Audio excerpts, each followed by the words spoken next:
Caretaker, Jesus Christ, that person's pissed. Caretaker Matt here. I wanted to take a moment to acknowledge a movie that gets a ton of shit for one reason and one reason only. It's got a word in the title that shouldn't be there. Take this word out of the title, and what you've got is a fine little B-, C+ horror movie that people can enjoy. Movie I'm talking about, as we all know, is Halloween 3: Season of the Witch.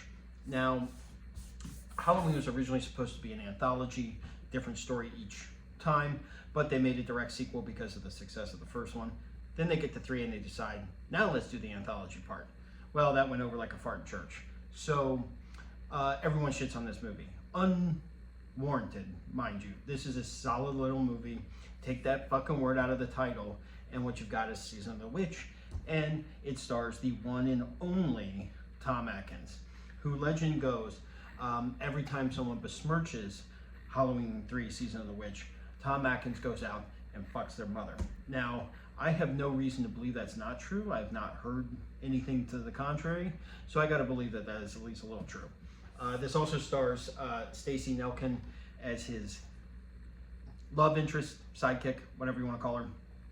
The daughter of the guy that dies in the beginning goes on this journey with him to take down the evil Scottish, which we can all get behind.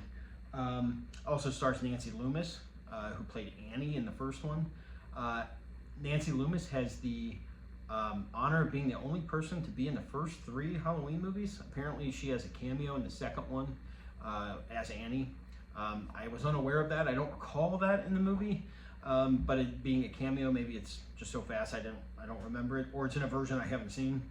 But she has the distinction of being the only person to be in the first 3. She plays his ex-wife. She's really only in the beginning in this one. But this movie's a solid movie. As a kid, it scared the hell out of me because the idea of putting on a mask and having it melt my face was certainly terrifying. And the robot guys are, they were off-putting, to say the least.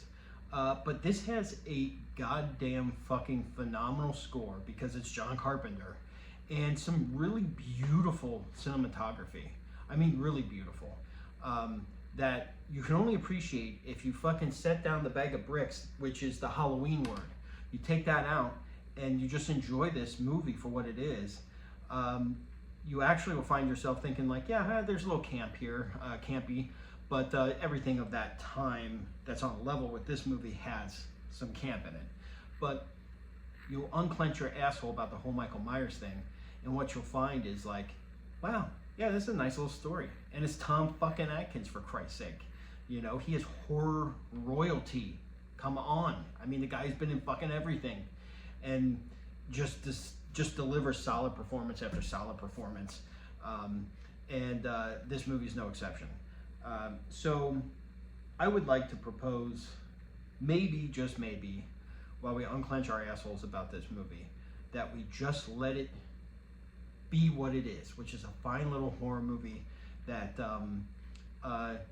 yes, it gets shit on, but every horror franchise from that time has the stepchild, the bastard child in it. They have a movie in the franchise that's considered this. This one is Halloween 3, Nightmare on Elm Street is number 2, and Friday the 13th is number 5.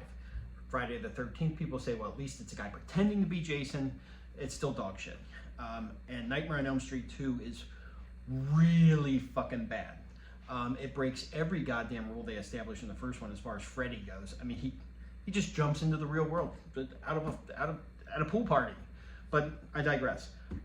This movie is a solid little movie. Just let go of Michael Myers for this one, and just enjoy it at what it is. So let's raise a glass to the one and only Tom Atkins, who is traveling around the country fucking the moms of people who besmirch his work in this film. Here's to Tom Atkins fucking your mother. It's Caretaker Matt, over and out.